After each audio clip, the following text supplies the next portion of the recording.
University మంచి భవిష్యత్తు కోసం తెలుగు విద్యార్థులు ఇష్టపడే university. Call 9059052378 9059052379. Welcome to iDream. నేను మీ భవ్య. ఇప్పుడు మనతో పాటు ఉన్నారు గ్యాస్ట్రోఎంట్రాలజిస్ట్ డాక్టర్ శ్రీమన్నారాయణ. నమస్తే సార్, ఎలా ఉన్నారు సార్? సార్, ఈ ఫుడ్ తిన్న తర్వాత సాధారణంగా ఎక్కువగా చిన్నపిల్లలు వెంటనే మోషన్కి వెళ్తూ ఉంటారు, బట్ పెద్దవాళ్ళకు కూడా ఆ సమస్య వచ్చే ఛాన్సెస్ ఉంటాయా? ఉంటాయండి. దాన్ని పేరేమంటామంటే ఇరిటబుల్ బవల్ సిండ్రోమ్ అనమాట. ఐబిఎస్ అంటాము జనరల్గా, అందరికి యూజ్ చేసే వర్డ్. ఏంటంటే మనకి మామూలుగా చిన్నపిల్లల్లో గ్యాస్ట్రోకోలిక్ రిఫ్లెక్స్ అనే ఒక వర్డ్ ఉంటుంది. అంటే ఏంటంటే మనం ఫుడ్ తీసుకున్నాం అనుకోండి, స్టమక్ ఇన్ఫ్లేట్ అవుతుంది, స్టిమ్యులేట్ అవుతుంది. దానివల్ల మనకి కోలాను అంటే పెద్ద పేగ మీద ప్రెషర్ పడి మూమెంట్ వస్తుంది అనమాట. సో దాన్ని ఏం క్లియర్గా చెప్పాలి అంటే అప్లోడ్ డౌన్లోడ్ అనమాట. మనం ఏదైనా అప్లోడ్ చేసామనుకోండి ఫుడ్ ఐటమ్, డౌన్లోడ్ చేయాలి. అది చిన్న పిల్లల్లో ఉంటుంది. ఫస్ట్ ఒక 2-3 ఇయర్స్ వరకు కూడా పిల్లల్లో ఈ ఉంటుంది. ఇది కామన్ అనమాట, ఉండాలి కూడా యాక్చువల్గా. అందుకే మదర్స్ కానీ మన గ్రాండ్ మదర్స్ కానీ ఫస్ట్ అడగంగానే పిల్లోడు మోషన్కి వెళ్ళాడా, తినంగానే వెళ్ళాడా అని క్వశ్చన్ ఇస్తారు, ఎందుకంటే అది ఉండాలి కాబట్టి. కానీ కొంతమంది అడల్ట్ ఏజ్ గ్రూప్లో అంటే more than 18 to 15 years age group వాళ్ళకి ఏంటంటే ఈ ఎవరైతే బాగా స్ట్రెస్ఫుల్, యాంగ్జైటీ ఫీల్ అవుతారో, మెంటల్గా బాగా ప్రెషర్లో ఉంటారో వాళ్ళకి ఆ రిఫ్లెక్స్ మళ్ళీ యాక్టివేట్ అవుతుంది అనమాట. దాన్నే ఐబిఎస్ అంటారు. సో వీళ్ళు ఏం చేస్తారు అంటే తినంగానే they have to go to washroom, లేకపోతే ఏంటంటే ఇబ్బంది అవుతుంది అనమాట. అంత ఇర్రెసిస్టిబుల్ డిజైర్ వచ్చేస్తుంది. అంటే he has to go to washroom. I mean అది కంట్రోల్ కూడా అవ్వలేని లేదండి అసలు. ఎలా అంటే కొంతమంది పేషెంట్స్ మనకి ఏం చెప్తారంటే ప్లేటు పట్టుకొని తింటాం కదా, ఆ స్మెల్కే తనకి మూమెంట్ వచ్చేస్తుంది అనమాట. సో అది ఆపుకోలేడు. ఎందుకంటే మన బాడీలో ఓన్లీ మౌత్ ఒకటి, యానస్ ఒకటి, అంటే లాస్ట్ పార్ట్ మాత్రమే మన కంట్రోల్లో ఉంటాయి. లోపల ఉన్న పేగులు మన కంట్రోల్లో ఉండదు. ఆ వచ్చే ప్రెషర్ కి అతను బాత్రూమ్ కి పరిగెత్తాల్సిందే, లేకపోతే ఆన్ ద వే అయిపోతుంది అనమాట. సో అంత గట్టిగా రిఫ్లెక్స్ వస్తుంది. సో కంపల్సరీ ఏంటంటే ఫుడ్ తినేటప్పుడే ఆ మూమెంట్ వస్తుంది. సార్ దీనికి మెయిన్ రీజన్ ఎందుకంటారు సార్? లేదా ఇది మెంటల్ యాక్టివిటీ అండి. ఎక్కువగా మనం స్ట్రెస్, బ్రెయిన్ ఎక్కువ యూజ్ చేస్తున్నాము, ఎక్కువ ఆలోచనలు ఎక్కువ ఉన్నవి, బాగా work stress, anxiety, family issues ఏమన్నా సరే, లేకపోతే ఎడ్యుకేషనల్ ప్రాబ్లమ్స్ ఏమున్నా మనం థింకింగ్ ఎక్కువ ఉంటుంది. మనకు ఒక రూల్ ఉంటుందండి, ఒక ఫిజికల్ యాక్టివిటీ ఎక్కువ ఉంది అంటే పేషెంట్కి బవల్ మూమెంట్, స్లీప్ బాగుంటుంది. మెంటల్ యాక్టివిటీ ఎక్కువ ఉంది అంటే పేషెంట్కి ఫిజికల్ ప్రాబ్లమ్స్ వస్తాయి, అదేవిధంగా బవల్ మూమెంట్స్ ఎక్కువ వచ్చేస్తాయి అనమాట. సో దానివల్ల పేషెంట్ ఇమీడియట్గా రష్ చేస్తాడు. ఇందులో మనకి ఒక అడ్వాంటేజ్ ఏంటి అంటే నార్మల్ మోషనే వస్తుంది, ఎందుకంటే లోపల ఉన్న మోషనే వస్తుంది. అతనికి ఏమి లూజ్ మోషన్స్ లా రావటం, వాటర్ మోషన్స్ లా రావటం ఉండదు అనమాట. అదేవిధంగా కొంతమంది ఏంటంటే ఇప్పుడు బాత్రూమ్కి వెళ్తాడు, వెళ్ళేసి ఎంటీ అవుతుంది అనమాట. ఎంటీ అయిపోయిన వెంటనే మళ్ళీ వచ్చి ఒక 10 minutesలో మళ్ళీ ఏదో ఉంది లోపల అని చెప్పి మళ్ళీ పరిగెత్తుతారు బాత్రూమ్. సో ఇట్లా ఒక 4-5 times ఆ ఫీలింగ్ అనేది ఉంటుంది. లోపలికి వెళ్ళిన తర్వాత ట్రై చేస్తాడు, కొంచెం అమౌంట్ వస్తుంది కానీ not up to the mark అనమాట. సో ఇట్లా 4-5 times తిరుగుతారు పర్ డే. కొంతమంది ఏంటంటే ఎవ్రీ మీల్, మీరు నార్మల్ కాఫీ తాగినా, నార్మల్ మీల్స్ తీసుకుని ఎవ్రీ మీల్కి వెళ్ళాల్సి వస్తుంది. కొంతమందికి ఏంటంటే అప్పుడప్పుడు అనమాట, అన్ని మీల్స్కి ఉండదు, బట్ జనరల్గా 4-5 times పాస్ చేస్తాడు తన మోషన్. సో దీంతో ఆన్ కౌంటర్ కొన్నిసార్లు మెడికేషన్స్ మేబీ వాళ్ళకి మోషన్స్ అవుతున్నాయేమో అనే థాట్ లో వాళ్ళు మోషన్స్ ఆగడానికి మెడిసిన్స్ తీసుకునే వాళ్ళు కూడా ఉంటారు. అది మరి ఎలా ఎఫెక్ట్ చేస్తుంది అంటారు? జనరల్గా ఏం చేస్తారంటే మనకి మీకు మోషన్ ప్రాబ్లమ్ ఏమైనా ఉందా అని అడిగితే ఫస్ట్ నాకు లూజ్ మోషన్స్ అవుతాయి సార్ అంటాడు, మోషన్స్ అయిపోతాయి అని అంటాడు. సో మీరు ఆ ప్రిస్క్రిప్షన్స్ చూస్తే అందరూ డైరెక్ట్ ట్రీట్మెంటే ఇస్తారు, హిస్టరీ అడగకుండా. అతను అట్లీస్ట్ ఒక 10 హాస్పిటల్స్ ఓపీ స్లిప్స్ ఉంటాయి, అందరికీ డైరెక్ట్ ట్రీట్మెంటే ఉంటుంది. లైక్ యాంటీబయాటిక్స్ యూజ్ చేయడము, నెక్స్ట్ ఏమైనా రిటోడిల్ కానీ, లోపెరమైడ్స్ కానీ, అంటే నార్మల్ లూజ్ మోషన్స్కి వాడే ట్రీట్మెంట్ ఉంటుంది. కానీ అట్లీస్ట్ మినిమం 6 months నుంచి 1 year వరకు ఉంటుంది అనమాట హిస్టరీలో అడిగితే మనం.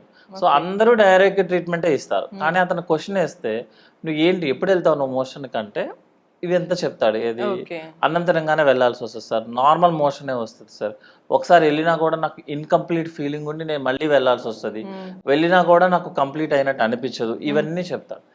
నెక్స్ట్ ఏంటంటే ఆ పేషెంట్ చెప్పే విధానం గమనించాలి. యాక్చువల్గా మనం హ్యాండ్స్ షేక్ అయిపోతుంటాయి, ఏదో టెన్షన్గా నేనేదో చెప్పేయాలి, గాబరాగా ఉంటాడు. ఇవన్నీ కండిషన్స్ ఉంటాయి, వాళ్ళని మనము ఐబిఎస్ అనే ట్రీట్మెంట్ ఇస్తాము. బట్ ప్రాబ్లం ఏంటంటే ఐబిఎస్ ఉంటుంది, ఇంకో కండిషన్ ఉంటుంది ఐబిడి అంటాం అనమాట.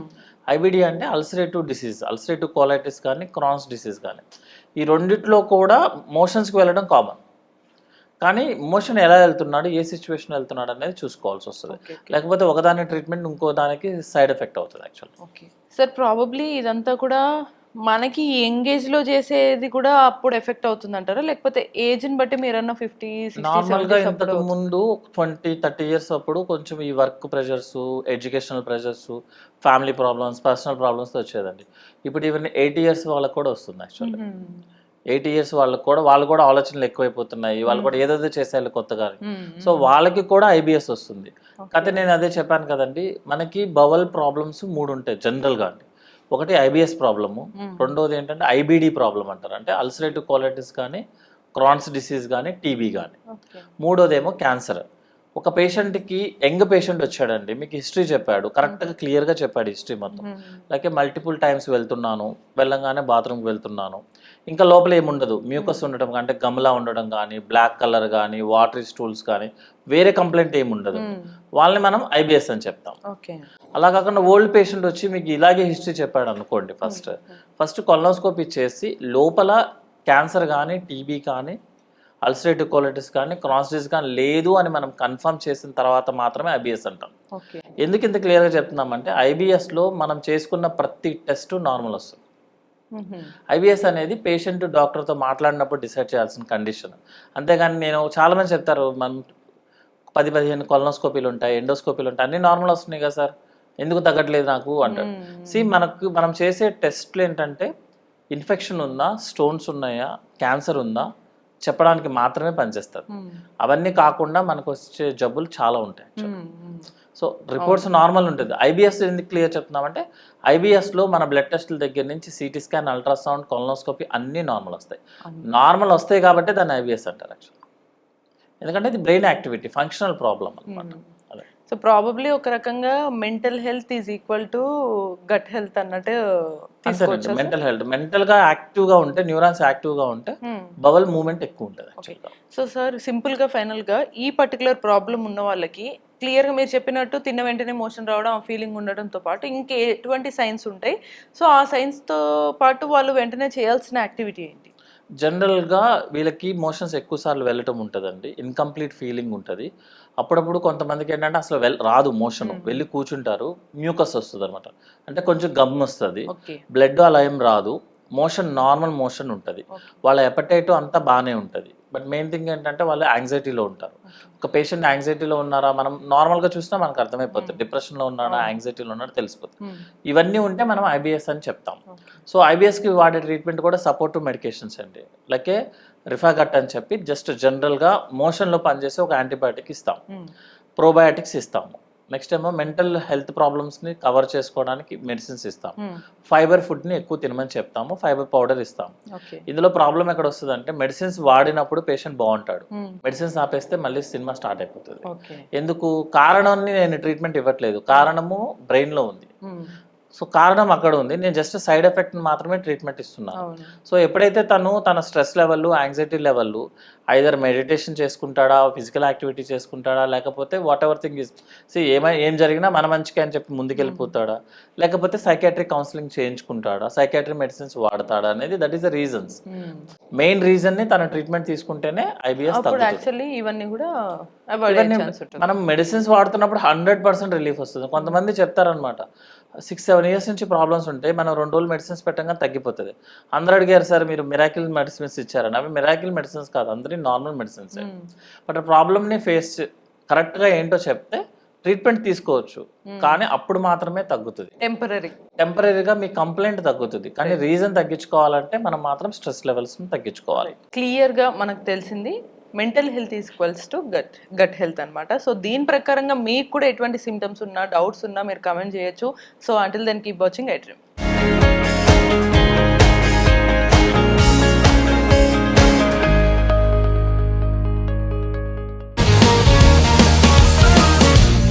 One life lesson what medicine has taught you. Whatever you can do without expecting.